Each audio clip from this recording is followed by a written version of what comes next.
11월 1일 새벽은혜 하나님께서 오늘 우리에게 주시는 말씀은 잠언 10장 1절에서 16절 말씀입니다.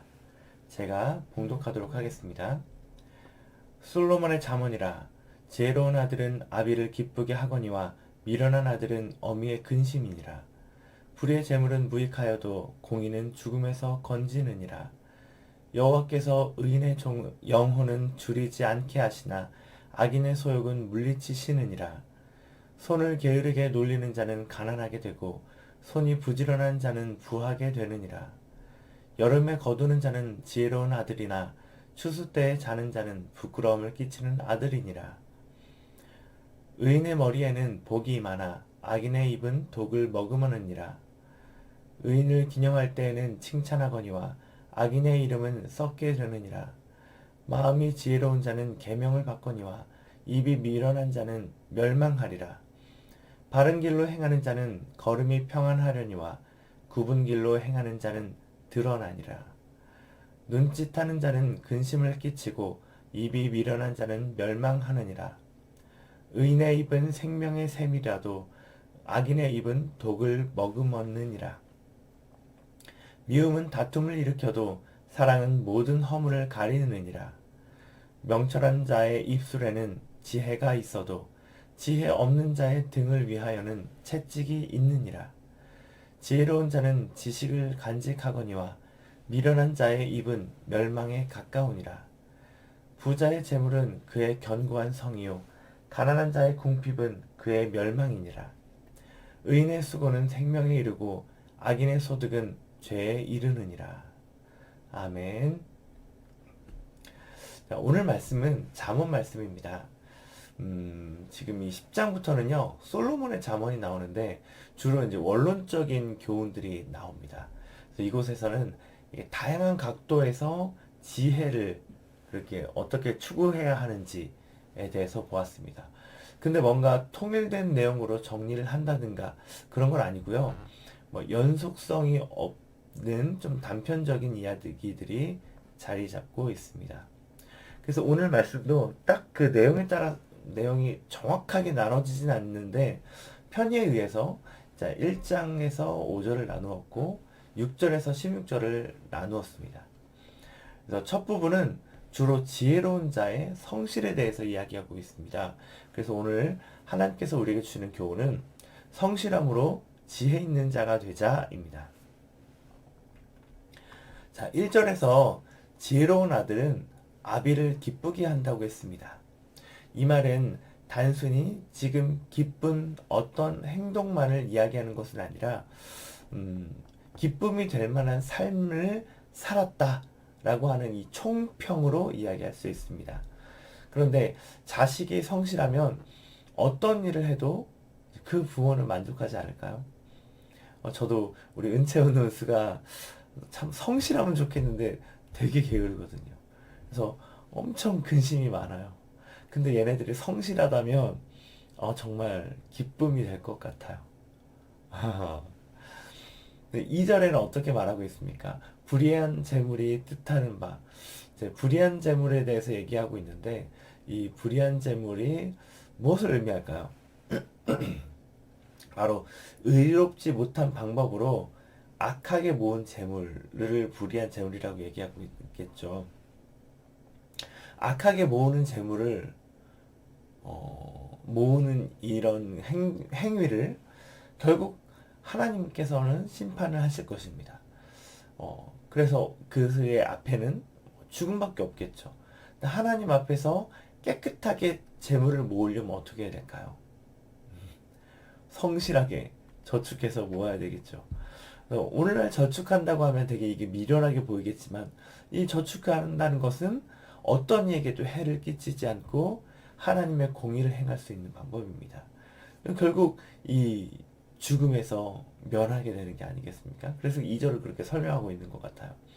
자, 3절에서는 성실한 의인은 줄이지 않는다라고 이야기하고 있습니다. 정부에서 지혜를 성실에 대해서 성실로 빗대어서 계속 얘기하고 있죠. 4절에서도 그렇습니다.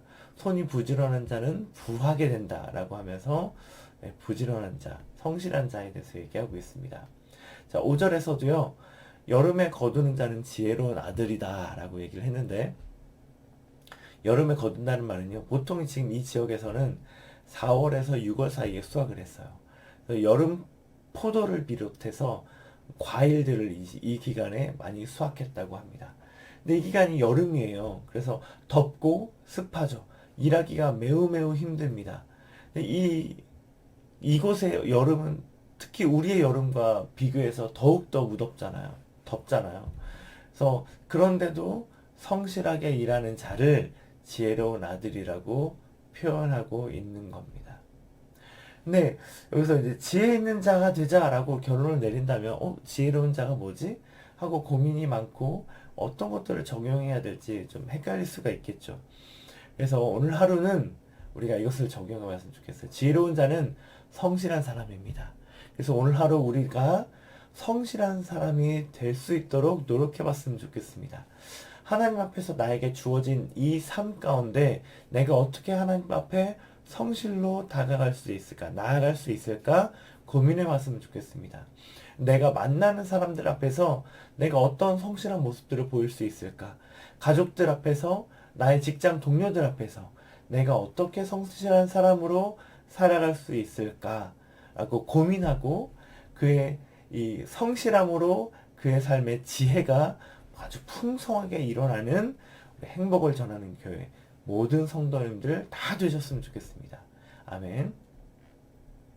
자, 두 번째 하나님께서 우리에게 주시는 교훈은요, 의인으로 살아가기 위해서 성령 충만하자입니다. 자, 오늘 6절에서 이제 다음 단락을 6절에서 16절까지의 내용으로 보면, 자, 의인이라는 단어로 묶어볼 수가 있는 것 같아요. 그래서 그러면 우리는 어떻게 의인으로 살 수가 있을까요? 사실 의인으로 산다고 하는 것은 인간에게는 절대 할 수 없는 불가능한 일입니다. 자, 오직 예수님만이 의인으로서, 인간으로서 살았었습니다. 이것은 인간은 불가능하고 이것을 이룬 유일한 사람이 있다면 예수님밖에 없다라고 얘기할 수 있는 것입니다. 그런데 그 예수님께서 뭐라고 말씀하셨냐면요, 보혜사 성령님이 오시면 우리 인간들, 아니 우리 제자들도 예수님처럼 살 수 있다라고 얘기했습니다. 그래서 예수님이 올라가셨고 그 성령님께서 우리에게 임하셨죠. 그래서 어떻게 의인으로 살아갈 수 있을까라고 물어본다면, 저는 우리가 성령 충만으로 살아갈 때 의인으로 살아갈 수 있다라고 얘기할 수 있다고 생각합니다. 그래서 오늘 말씀에서 얘기하잖아요. 복이 임하는 의인의 머리, 칭찬받는 의인, 바른 길로 행하는 자, 생명의 샘인 의인의 입, 입술에 지혜가 있는 자, 지혜로운 자, 생명에 이르는 의인의 수고 등으로 지금 의인의 길을 설명하고 있는데요. 이것이 어떻게 우리가 이룰 수 있냐라고 한다면, 우리가 성령 충만하여서 나의 뜻대로 나의 삶에서 살아가는 것이 아니라 하나님의 뜻대로 내 삶에서 하나님의 뜻을 이루어 살아갈 때 우리가 이 의인의 길을 살아갈 수 있다라고 얘기할 수 있는 것입니다. 또 의문이 생기죠. 의인으로 살아가기 위해서 성령 충만해야 된다면 성령 충만해서는 그럼 어떻게 살아가야 될까? 네. 근데 우리가 설교를 통해서도 여러 번 들었지만 그것은 하나님의 나라가 임하는 것이라고 얘기했습니다. 하나님의 나라는 하나님의 왕국, 즉 내가 있는 곳이 나를 통해서 하나님이 다스리는 곳이 되면 된다고 하는 것이죠. 내가 하나님의 다스림대로 살아간다면 내가 속한 곳이 하나님의 나라가 되는 것입니다. 자, 그렇다면 우리의 삶의 선택에 이 지금 한순간 한순간에서 우리는 하나님이 무엇을 원하는지, 어떻게 우리가 살기를 원하는지 고민해 봐야 되는 것 같습니다. 내가 무심코 살았던 내 삶의 작은 순간순간마다, 삶의 선택 하나하나마다 하나님이라면 어떻게 생각하셨을까? 하나님이라면 어떻게 선택하셨을까? 살아가셨을까?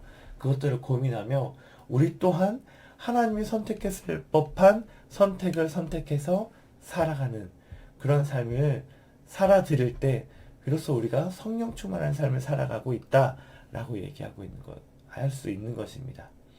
사랑하는 우리 행복을 전하는 교회 성도님들의 삶에도 우리 주님의 다스림이 있는 그런 삶이 시작되기를 바랍니다. 오늘 하루 성도님들의 속한 곳이 하나님의 나라가 되어서 이 하나님의 나라와 의가 세워져서 그곳에 정말 믿는 사람들이 여러분들을 통해서 믿는 사람들의 삶이 저렇게 좋은 것이구나 라는 것들을 깨닫고 나도 더 믿어봐야겠다 라고 하며 이 믿는 사람들이 흥왕하게 되어서 그리고 그 흥왕한 사람들이 우리 교회로 나오고 그래서 주님의 때가 속히 오게 될 그때까지 우리가 우리 성령 충만함으로 하나님의 나라와 의를 위해서 힘쓰는 그래서 부흥이 계속적으로 일어나는 행복을 전하는 교회 모든 성도님들이 되시기를 성령 충만한 성도님들 되시기를 정말 간절히 바라겠습니다. 그렇게 살아갔으면 좋겠습니다.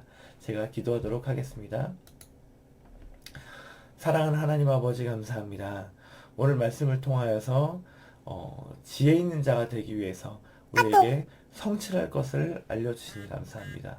또한 또 우리가 의인의 삶을 고민하면서 의인의 삶을 어떻게 살아갈까 고민했는데 예수님께서 우리에게 약속하시고 말씀하셨듯이 우리가 성령 충만함으로 주님께서 얘기하시는 의인으로서 살아가 드리기를 원합니다.